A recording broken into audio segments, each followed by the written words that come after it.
Hey everybody, it's time for another drill video. We've been getting a few requests this past week for some Bolero drills, so I want to work on footwork and balance and rotation, lots of things per usual, but the main event's going to be sort of like rotating during rise and fall in Bolero, and all the weird things we have to do in our body to make that comfortable, okay?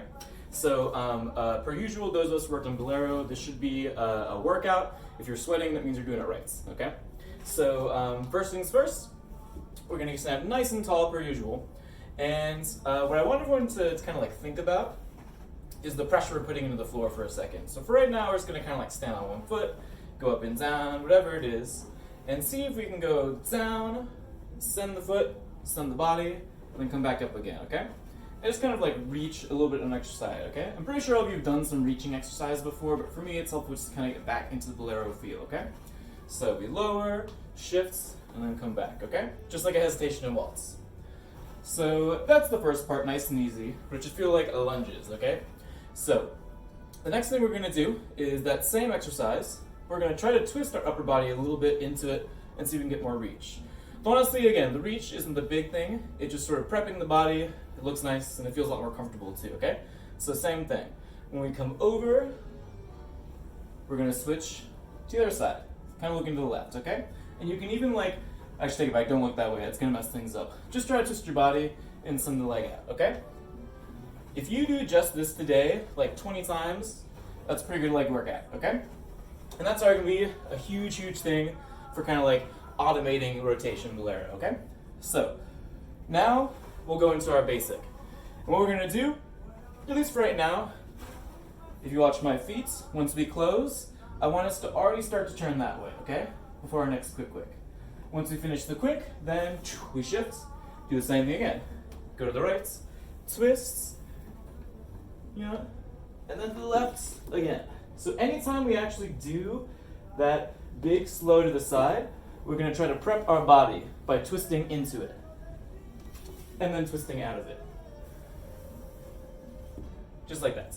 So it's just a Bolero basic, which I'm pretty sure everyone who's worked on Bolero, I think you know the basic. But notice how much I had to kind of twist into and out of it. If you check out my footwork real quick, as I'm going into that rotation, I am like barely even moving my feet. I'm really just replacing and prepping for that next rotation before I take my next step. A lot of times what I see in Bolero is people take really two big steps on the rocks. If you try to rock and then rotate this much, it sets things up really weird for your partner. In general, I think I've experienced it personally with all of you actually. You'll notice like when you're first starting out Bolero, it's really easy to kind of knock knees with your partner, especially when you're trying to rotate, and that's usually what it is. It makes sense. We're both trying to rotate so much that we want to kind of be like really close to the same axis. If our legs are really far apart, it's kind of like trying to rotate using two different axes. It's not quite going to work the same way. You're going to bump into each other eventually. So as you're taking those really big side steps, the quick quicks afterwards can be almost like really small, at least for the purposes of this practice. If you want to reach on the second one, that's fine, but the biggest thing is letting your body do the rotation into it. Here's the difference. You don't want to just do cha-cha or something super awkward in Bolero, okay? So last couple comments, just I feel like I say it pretty much all the time for every move, but super tall and straight in this one. If you feel like you're kind of losing balance, then just like with the tango exercise last week, it's probably because you're kind of tilting a little more.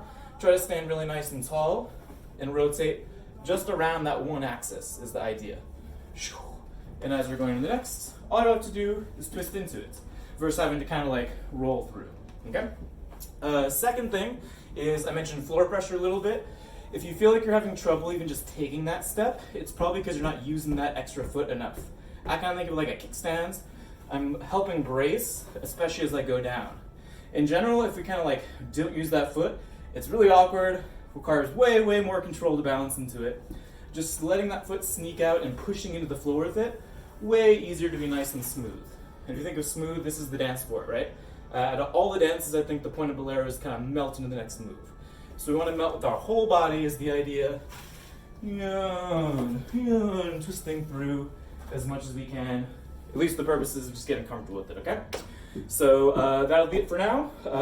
Per usual, any questions, comments, some videos, anything you need, send them over, and we'll see what we can do. All right, happy dancing, everybody. Take it easy.